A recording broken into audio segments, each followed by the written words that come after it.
Alright, hey, what's up? I'm Bijay, and we got the S22 Ultra, the S22 Plus, and the regular S22.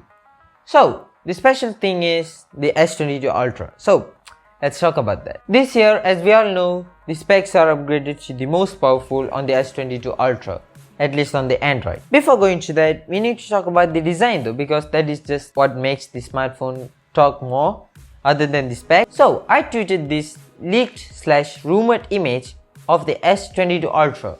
By the way, follow me on Twitter, link is down below. And what we got is like the same. Now, I'll be honest with you.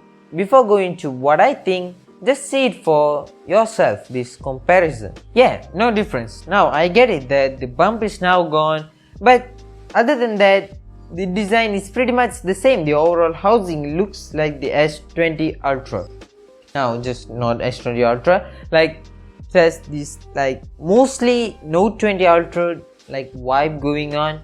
Like the overall housing looks like that, the squared and like the slightly rounded edges, but it is just the same as the Note 20 Ultra. So is it actually a S22 Ultra? Actually, no. Not only I'm the one who's saying this, Marcus Brownlee and many more creators also think like this. Not only creators, but even Note fans. Fine, enough with this. Let's talk about the change in the camera layout. So the layout is the same, but the bump is now gone. It looks like this aperture lens on the iPhone SE, iPod from 2019, like these individual bumps. Now, do I like it? I don't know, like seriously don't know how to react to this, because just bit of a mixed bag for me. It looks like outstanding in a bad way sometimes, or it just looks minimalistic and just not crazy bump designs going on, you know, like it's pretty clean sometimes. So it just mixed bag for me, but you're the one who's just choosing the smartphone. If you really like the design, just go ahead.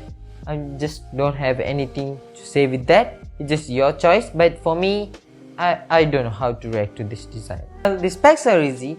Glass front and back, both of which is protected by Gorilla Glass Victus Plus, IP68 water and rust resistant, dual SIM support but no expandable storage. It also has a S Pen built in, which is definitely a Note thing to do, because the S21 Ultra doesn't have a S Pen built into the housing. You just need to buy it separately.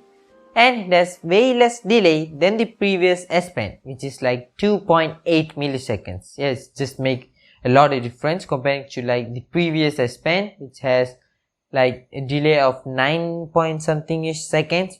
Yeah, it's way better. The display is best in the world. Samsung makes the best smartphone displays arguably. So it is a 6.8 inch square 120Hz display with LTPO 2.0 tech, which means it can go down to 1 Hz. And also the always on display also can go down to 1 Hz, which saves battery life. 1700 nits or 1750 nits to be specific of peak brightness, HDR10 plus support, and it is a 1440p screen. The CPU and the GPU is also new. These chips are 4nm process chips, which saves like battery life but gives insane amount of performance, but still this is just like couple of generations before or just old compared to Apple's A15 Bionic, but still compared to Androids, this is fast. Snapdragon 8 Gen 1 or Exynos 2200 depending on the region that you live in. The storage is confusing though with the S22 Ultra, or just overall like the specs of this. The storage, it starts at 128 gigs and 8 gigs of RAM, but the S21 Ultra had 12 gigs of RAM for the same amount of storage.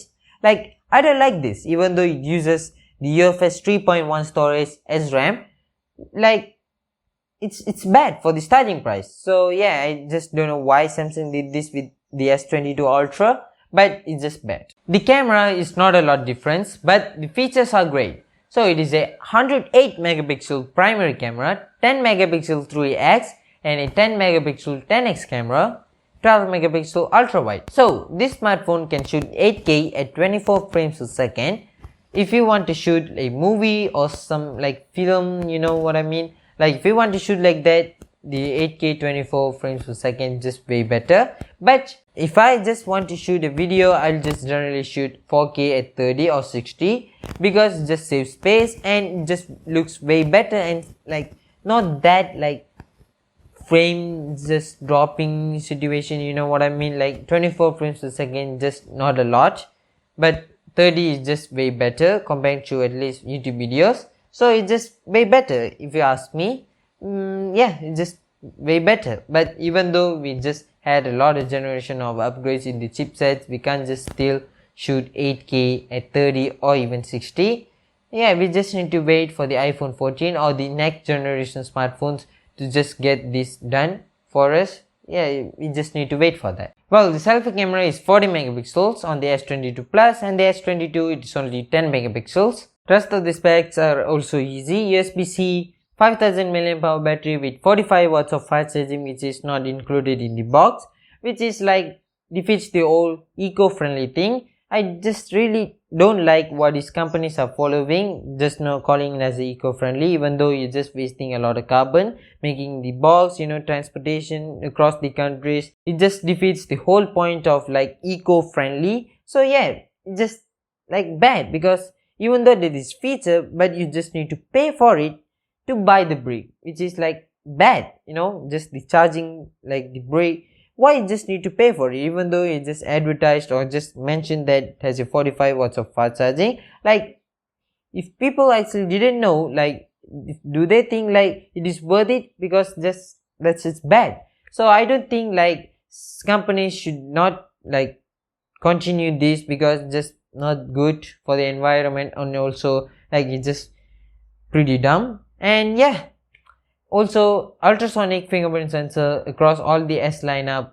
So here you have it. The S22 Ultra is a really great smartphone and just really interesting to see how smartphones evolve, as I always say. So yeah, if you want to know about the evolving or like the evolution of smartphones and where we started and where we are moving towards in terms of smartphone industry, click here. That's pretty much it. Catch you guys in the next one. Sub if you loved it. Cheers.